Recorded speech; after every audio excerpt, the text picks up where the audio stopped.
Hi అండి, welcome back to trade with Divi.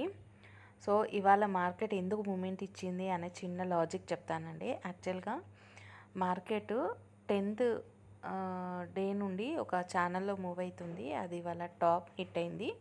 So ఇక్కడ logic ఏంటంటే మనకి 10th to 11th మధ్యలో ఇక్కడ ఛానల్ స్టార్టింగ్లో ఉండింది అండ్ ఇదంతా ఒక రేంజ్లో ఉండిందండి. అండ్ ఈ టాప్ వచ్చేసి ఇక్కడ టచ్ అయిపోయింది. సో ఇది వచ్చేసి మనకు 12th రోజు స్టార్టింగ్ అండ్ ఇవాళ ఎగ్జాక్ట్గా ఈ హైని బ్రేక్ చేసిందండి మార్కెట్. ఇది ఆల్రెడీ 2 times టచ్ అయింది and third time direct hit అయిపోయింది.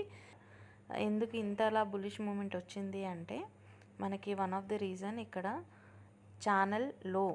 సో ఛానల్ లో టచ్ నుండి ఇక్కడ మన సపోర్ట్ టు రెసిస్టెన్స్ కంపల్సరీ వెళ్తుంది కదా మార్కెట్. అందుకని మనకి ఇవాళ మంచి బుల్లిష్ మూమెంట్ వచ్చింది అండ్ ఇక్కడ కాసేపు కన్సాలిడేషన్ జరిగి మనకి ఎగ్జాక్ట్గా ఛానల్ హైని టచ్ చేసింది. ఇన్ కేస్ ఇక్కడ మనకి రివర్స్ అయినా రావచ్చు. రివర్స్ వచ్చి మనకి ఇక్కడ పుల్ బ్యాక్ తీసుకొని మళ్ళీ డే హైని టచ్ చేయొచ్చు. లేదంటే అట్లీస్ట్ ఈ ఛానల్ హాఫ్ని అయినా హాఫ్ వరకు వచ్చి పుల్ బ్యాక్ తీసుకొని మళ్ళీ బుల్లిష్ మూమెంట్ వస్తే మంచి మూమెంట్ వస్తుందండి.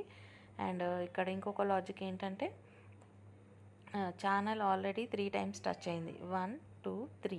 సో ఇప్పుడు నెక్స్ట్ టైం బ్రేక్ అయ్యేది ఉంటే మంచి మూమెంట్ అప్ సైడ్ చూసుకోవచ్చు.